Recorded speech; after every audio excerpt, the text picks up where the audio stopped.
In this week's episode, we evaluate different vehicle options for a viewer with a baby on the way. Bakkies and SUVs from Mitsubishi, Nissan and Isuzu go under the spotlight. And we compare the pricing of older and newer Hyundai i20 models. Hello and welcome to Buyer's Guide, the show that is dedicated to providing you with indispensable guidance when it comes to buying, selling or maintaining a vehicle. Joining us in studio this week to help answer some of your toughest automotive questions are Gugu Masuku and Leon Loyson from Mahindra, Johannesburg South. Guys, welcome back again. Well, thank you. Thanks for joining us here. Thanks for joining us, guys. And if you have a question for the team, you can send it to buyersguide@ignitiontv.co.za, or you can pop us a DM on Instagram @ignitiontv. And please give us as much information as possible, including a nice photograph of yourself. All right, gentlemen, let's just get into our first question. It comes from Bailey, a 30-year-old who hails from Benoni. They're expecting a baby and therefore he's looking for a suitable car under a maximum budget of 200,000 Rand, including insurance. The vehicle should be fuel efficient and have enough space to accommodate a baby and everything that goes with it. He would prefer to stay clear of VW and Toyota products and would like to know our 3 top picks. Guys, for a 200,000 Rand budget, including insurance, 200,000 Rand, what's that, 4 grand a month? Yeah, about that, yeah. And then your insurance takes... You don't know. If it's their first baby, then they might be under the age of 25. And then the insurance is going to spec you like 1,500 Rand a month. Yeah, I suppose So his budget's 2.5 grand a month. I'm just saying that your insurance can really come out and spec you. Yes. So let's work on a grand. So you're looking at about 3 grand for a car. Yeah. So that's 150,000 In that budget. vicinity, yeah. So then you're looking at second-hand Swift, second-hand R20, second-hand little Hyundai For Atos. baby and things. So, yeah, and things. They ain't going to get into a Swift. Look, the Swift's boot's not too small. Obviously, you're not going to put a camper cot and a pram in at the same time. But yeah, then go for like something like an Atos that's maybe got a little bit of a bigger boot. a Swift and a trailer. A Swift and a trailer. You know what I mean? You can't even say, listen, go for a second-hand Toyota Agya, because it's never in your life you're going to fit anything in that. Well, that's the problem. I think anybody with children, they need something a little bit more spacious. They need something with a sedan. Don't go for a hatchback. A hatchback's too small. Go for a sedan or an SUV. Now, a couple of vehicles I looked up that you can buy in this price range that are all good. Mitsubishi ASX, you can find them under 200,000 Rand. Remember, all of these are going to have a little bit of mileage on them. Most probably going to be a bit older. But they're good, reliable cars that can do 300,000-400,000 Ks. The other one is the Hyundai Creta. And then the Honda CR-V, one of my all-time favorites. You can buy like a 2012 Honda CR-V. I know it'll be like a 10-year-old car. Because remember, old guys like me drive those cars. We don't do a lot of mileage to them. I mean, I know when I sold mine had 110,000 Ks on it. It was a 2010 model. I never had a day's trouble with it. And the customer I've sold it to, I still maintain it, absolutely no trouble.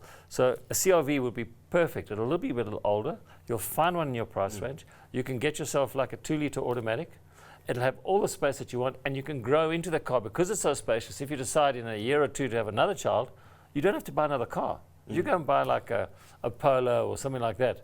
You know, in 3 or 4 years, you've outgrown the car. Where you can go for something like a CR-V. I think in this thing, it's most probably the best buy of the bunch. Bang for your buck, yeah.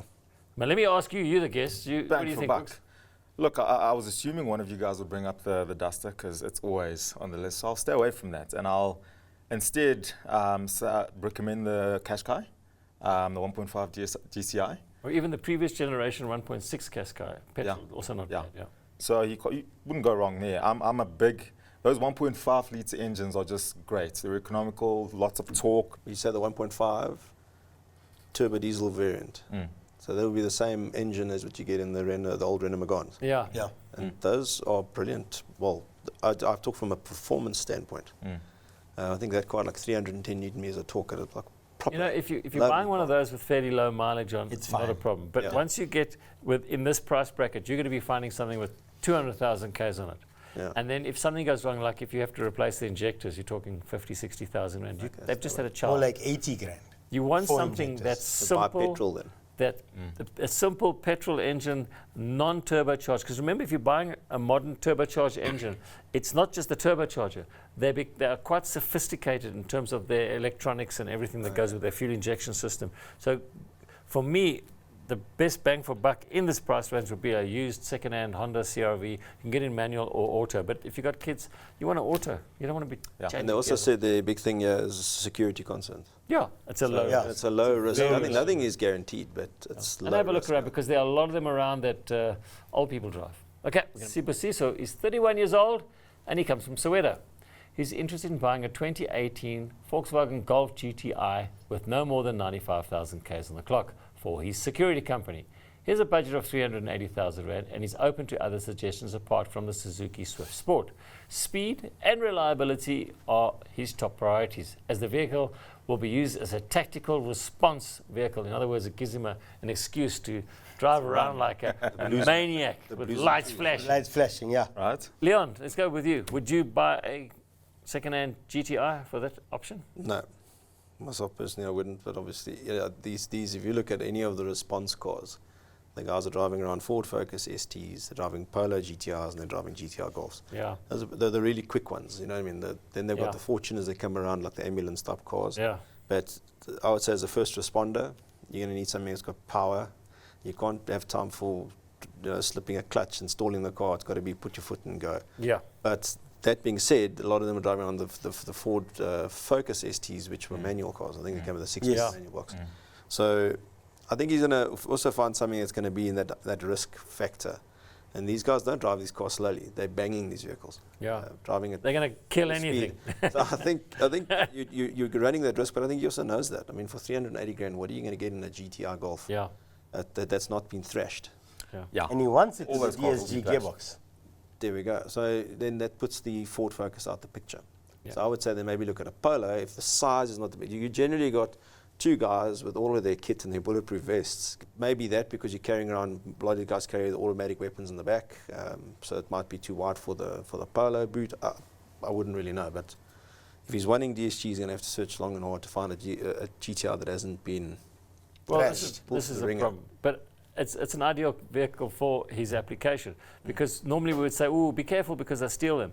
But it's obviously going to be plucked with, don't steal me because I'm going to shoot you dead. You know, it was a security All the company. lights and stuff. What do you think, Gooks?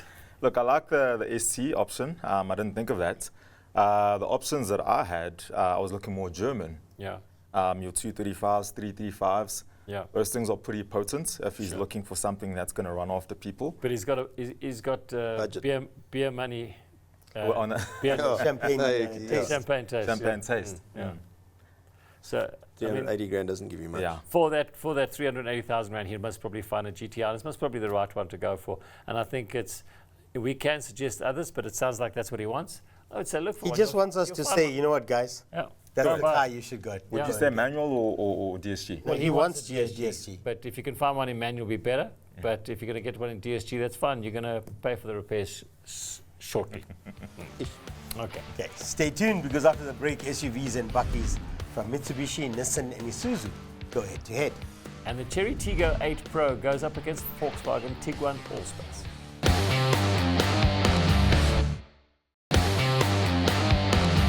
Welcome back to Buyer's Guide. Our next question comes from Rich, who wants to purchase a reliable vehicle to tow his caravan. With a budget of between 200,000 to 300,000 Rand, he's looking at buying a diesel SUV or double cab bakkie that is reliable and fuel efficient. He has the following vehicles in mind: a Mitsubishi Pajero Sport, a Nissan Navara Pathfinder, a Isuzu KB250 or 300, and he's also open to other suggestions that will fit his application. The vehicle will be used about 4 to 8 times a year to do towing, and he intends to keep the car for about 10 years. Okay, Segi's not allowed to talk on this one because he's just going to say Mitsubishi Pajero Sport, and that's done. Let's ask Leon, what would you think? Mitsubishi Pajero Sport. Okay. Segi, stop kicking him under the table here. No, look, I've got experience with the car, Yeah. with the brand, its motor, and yes, I just, the other brands, my brother drives a Ford Ranger 2.2, not a bad car, but it's already been in the workshop, he's already picked up issues with it, Yeah. and I'm not saying that's a general Ford thing, Yeah. but the Mitsubishi was ridden for, it was a 2010 model, and it was ridden for work. And it good. just never gave problems. It Yeah. just, and fuel consumption, very, very good. You know, you want some advice on the 3.2 versus a 2.5. I had the 2.5, so the 2.5 to I- me was more than sufficient. Yeah. The 3.2 didn't. The only thing on the 3.2 that I really liked, and I don't know if it's still on the 2.5 does it. you could put any diesel in it, anywhere in the Yeah, sure, country, 500 ppm. anywhere in the Yeah. world. Or if he's going up to Africa and they got that 1,000 ppm diesel, power paraffin, whatever, It should work. this will work. Googs, what Yeah. do you think? Look, I'm not experienced with any of these vehicles, but I will go to the other extreme end and pick the Isuzu. Those things are known to run and keep running. Yeah. So it's a super reliable vehicle and it can do what any of the others can do, in my opinion. The Isuzu is a great vehicle. I would stay away from the 250 diesel because it's a bit flat, doesn't have Is it? enough. Yeah. It's really just a basic workhorse. It's not a very powerful. The best of the bunch, unfortunately, I'm going to have to agree with Segi here and Leon, and that's the Mitsubishi Pajero Sport. I looked online, there's a couple of 3.2s around. There wasn't a lot of them, but if you're towing, you'd want the most powerful version that you've got. The 2.5 would work for you, but the 3.2 would be even better. And that 3.2 engine is really, really strong. It's cheaper to run than a 2.5 because it doesn't have things like cam belts.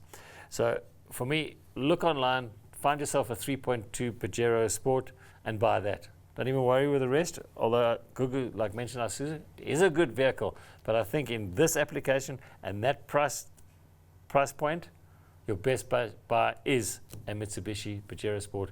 3.2 if you can find one, because it'll help you in your towing. It'll be very reliable. They're capable of 500,000 kilometers if you maintain them properly. And I think you'll be very happy. It's very spacious as well. Now, people are going camping. You know, you want a bakkie or you want a big SUV, because not only do you fill your caravan with nonsense, you must hoy all the other stuff that campers take with them in the back of the vehicle. You would and know. being an SUV, it's quite nice because it's secure. You don't have to now buy a canopy, and you know the canopies aren't that secure, so you can pile everything in the back of that. And if you, and Leon, you had one, you know, you put the seats down in it, it's huge space in the back. No, you got all the space you require. Look, I'm not a very big camper, by the way, but I do like the outdoors and all that kinds of, all the good things, being South African. Yeah. So we're basically going to outdoors. agree that I would say the Mitsubishi, and then as a second, I was going to go with you with regards to the Isuzu. Yeah. I'm not a Nissan Navara fan, or you know, what I mean, I would go with those the two. Navara is not bad, but I think for this application, you're not going to do better than that. For Okay, sure. we're going to move on from this. Adam question. will be admitted to hospital immediately after the show. I'm checking his temperature here. Avinash currently owns a 2013 VW Tiguan 2-litre TDI trendline that he's had since 2015. He's now interested in buying a 7-seater to help accommodate his family, but he's torn between a new Chery Tiggo 8 Pro 1.6 Executive or a second-hand VW Tiguan All-Space, which are selling for roughly the same price. Which would be a better buy between the two? He's also open to other suggestions. Now, let's put it out there. Avinash has got his in-laws now living with him. So if he's going to put them in those kiddie seats right there at the back, in either the Chery or the Tiguan, he's going to have a bit of family problems. I have an idea what I'd like to put him in, but let's go with you, Gugu. What would you put him in? Look, the Chinese are looking good at the moment with their vehicles. You're getting all the bells and whistles for good amounts of money. But I would still go the tried and tested route. I would go for the All-Space. He's within the brand. It's tried and tested. It's VW. You know, you won't go wrong. The only thing is he's not going to get the bells and whistles, all the frills and stuff that you would get in the Chery for the same amount of money. I think the Chery's may be a little bit more spacious than the All-Space as well. I know you mentioned the back seats, and both vehicles, it is really just for kids. kiddies and It's stuff. called jump Leon, seats. you- They're yeah, called you- jump seats. you're- It's for kids. Yeah, your feeling? Look, we do Chery within under our umbrella at iPop. So we've got we've got one Chery dealership, and we've also got a Volvo as well. Yeah. And I think I know where Sagi's going to go to his probably a double cab with a canopy where they put the in-laws in. But if you're going to have to have them inside the space of the All-Space or the Tiguan, the Tiguan's lovely. The Tiggo 8 is a lovely car. I've used one for a weekend. I haven't got a lot of experience with the brand, but I find it very, very nice. I find it a very capable car. I like the tech that you've got in it. Lots of But I also find that the tech seems to be a little bit invasive. The lane change assist and the lane keep assist is pretty aggressive. You know, I mean, it's stuff you can switch off. the stuff you can switch off, but Yes. it takes effort. Yeah, to but it's the same with do the that. VW. You'll get those sort of features So- as well in that. But like Cook said, the kind of price bracket I'm sure you're not going to get with all the frills, But I also like the Tiguan Allspace. So it would come down to the old cliche saying always, go and test drive the car, see which one suits your family most. You're going to be there. If the in-laws are interested, your wife is with you. So, your missus needs to give you an idea of what she thinks. Yeah, I think I'm going to put him in a Staria. I'm tempted to the buy Hyundai. himself a Staria Hyundai is awesome. because he's going to have a whole lot of problem with his wife if the in-laws are not comfortable in that vehicle. That's about MPV or whatever, like a Yeah, it's a multi-purpose, multiple, and it's a it's a 9-seater. 8-seater or 8-seater, 9-seater. Yeah, I'd put him in one of those. Even if he can shift his budget around a bit for his in-laws, because what you're looking at with the Cherry Tiggo 8 Pro, you're looking about 650. 600 grand. It's well, it's you can buy them brand new, 539,000 rand. So the 8, you The get the Cherry 7, is you a get special 8, at the minimum. Yeah. 540,000 rand. Yeah. So the other option as well here, I mean, they're good options, those two cars. I like them both. If it was me, I'd go and buy the Cherry because I think it's really good value. But in this sort of price bracket, quickly, chuck in a Hyundai H-1, very much like the Staria, yes. Staria. But a The Hyundai H1 H1 would definitely. also be something to look at. But for me, I'm going to go for the Cherry. We're going to be taking a short break, and when we get back, we compare the pricing of older and newer versions of the Hyundai i20. And we examine the long-term reliability of BMW's E90 3 Series.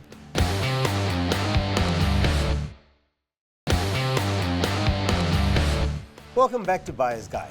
Brilliant has an interesting question about the pricing of vehicles online.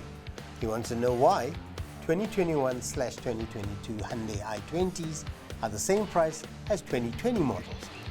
Is there perhaps something wrong with the new design? He came across a 2021 model with 37,000 kilometers priced at 310,000 Rand, whereas a 2020 model with 11,500 kilometers on the clock was 310,000 Rand as well. Why is this the case? And is there any possible discrepancy on the online advertising platform? I would think, yes, there is a problem on the advertising platform. Leon, is there any discrepancy? No, I actually spoke to a mate of mine who's the dealer principal for Motors Hyundai. And he said to me, is it the same model? Is it the same spec? Is it the same? Because they've got the 1 litre 3-cylinder turbo motors now. Before it was a 1.6 and a 1.4. He says, is it automatic? Is it and manual? there's definitely no issue with the product. He says he's been a DP for Hyundai for many, many years. He's never taken an i20 back. He says they're just really, really good cars.